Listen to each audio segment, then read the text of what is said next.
Myself Rohini Mergu from Walchand Institute of Technology, talking about the log periodic antenna. Learning outcomes. At the end of this video, you will be able to explain the log periodic antenna and its feed types. You will be able to plot the radiation pattern of log periodic antenna. You will be able to list the applications of log periodic antenna. So, in history, the log periodic antenna was invented by John Dunleavy in 1952 while working for the United States Air Force, but was not credited to it due to the secret classification. So this is the log periodic antenna which is shown here. What is a log periodic antenna?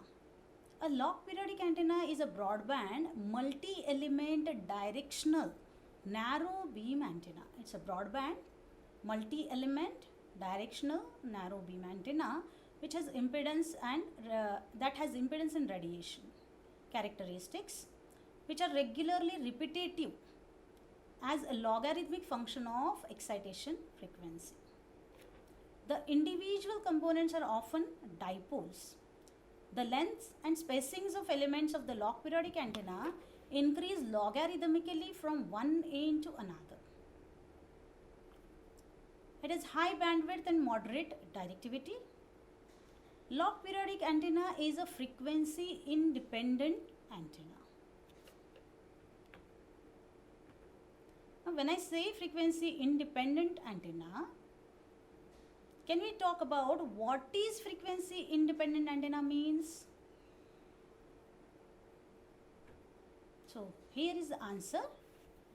Frequency independent antenna, which is called FI antenna, is it really completely frequency independent? No, it's not so, but frequency range is wide enough.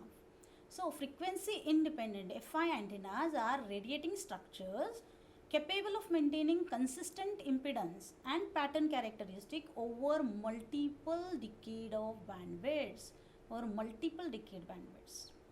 Antennas theoretically have no limitation on bandwidth are called frequency independent. The lower frequency limit is determined by the size of the antenna and upper frequency limit is determined by the precision of construction. The electrical performance is not strictly independent of frequency, rather it is periodic with the logarithm of the frequency. Hence, these antennas are named as logarithmic periodic or log periodic or simply LP antennas. LP stands for log periodic. Here is a structure of log periodic antenna. The log periodic LPDA means log periodic dipole array normally consists of series of half-wave dipole elements. So, series of half-wave dipole elements. A pair of metal rods positioned along a support beam lying along the antenna axis. So, metal rods which are positioned along the support boom, this is support boom, lying along the antenna axis. The elements are spaced at the intervals following a logarithmic function of frequency. So, this spacing is following the logarithmic function of frequency and this is called as sigma or d. The successive elements gradually decrease in length along the boom. So, the lengths are successively decreasing along the boom. As you can see, the lengths are decreasing. The relationship between the length is the function of tau. It's a function tau, sigma and tau. These are the key design elements for log periodic dipole array. Point of excitation. The single element is provided excitation via these crisscross connection line. Here you can see this is the source of excitation and which is provided to the single element. So to this element the excitation is provided. Then using the crisscross connection, this crisscross connection, you can see this triangular parts. So this crisscross connections are providing excitation to the next elements, but actual excitation is provided to the single element.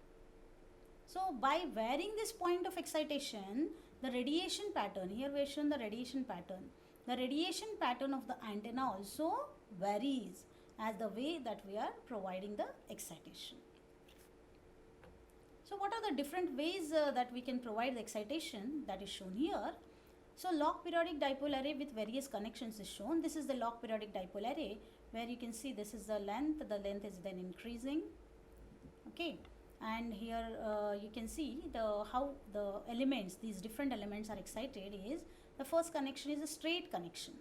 So using the straight conductor, we can excite these different elements. So these straight conductors are there, you can see. Second is a crisscross connection. That means the excitation is provided to this, then goes to this, then goes to this, then goes to this, likewise. This is a crisscross connection. Or the excitation can be provided using coaxial connection. So here is a coaxial line, this side is also coaxial line, and these coaxial lines are exciting these elements. So log periodic dipole array with the coaxial feed is shown here, which is providing the impedance around 50 to 75 ohm. And the log periodic array with the crisscross connection is shown here. See, crisscrossed open wire line twin lead feed is shown. So this array is providing the impedance around 300 ohm. So here you can see the log periodic dipole array where you can see this distance is R1 from this point from the boom starting point. From here to the any particular element, the distance is named as Rn, then it goes to Rn plus 1. Then this is the diameter is Dn, and then this diameter is Dn plus 1 for the next. Then the length of the dipole individual, this length, if it is Ln, the next one is named as Ln plus 1. So why I am explaining this? Because the design factor tau can be given like this: 1 upon tau equal to Ln plus 1 upon Ln, which is equal to Rn plus 1 upon Rn, which is equal to Dn plus 1 upon Dn, which is also equal to Sn plus 1 upon Sn. Sn is the spacing between the dipoles. You can see here spacing Sn is also shown. The lengths Ln, locations Rn from apex the location is Rn.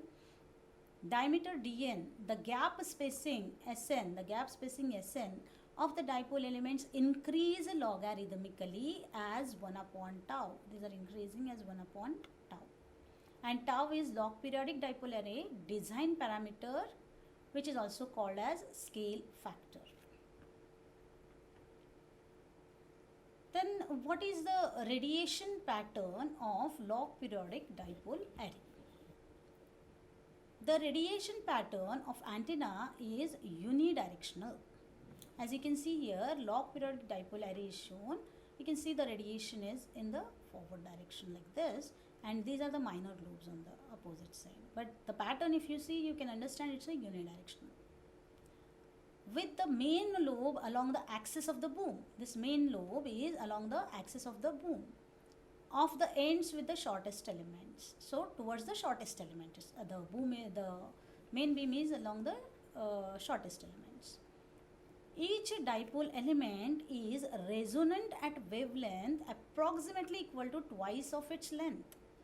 So each dipole element, every element, individual element is resonant at a wavelength which is approximately equal to twice of its length. The bandwidth of the antenna is approximately between the resonant frequencies of longest and shortest element. So resonant frequency of shortest element, resonant frequency of longest element. So the difference between that will be giving us the bandwidth of this particular antenna. Applications. This antenna design is used where the wide range of frequencies are needed, still having the moderate gain and directionality. So the applications are UHF terrestrial television. The television spectrum extends over a wide bandwidth more than normal antennas.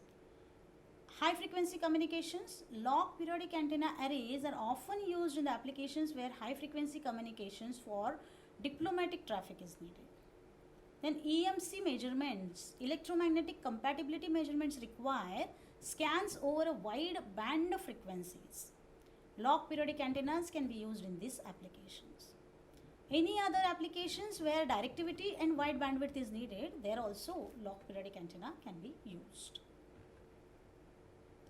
These are the references used for preparing this video.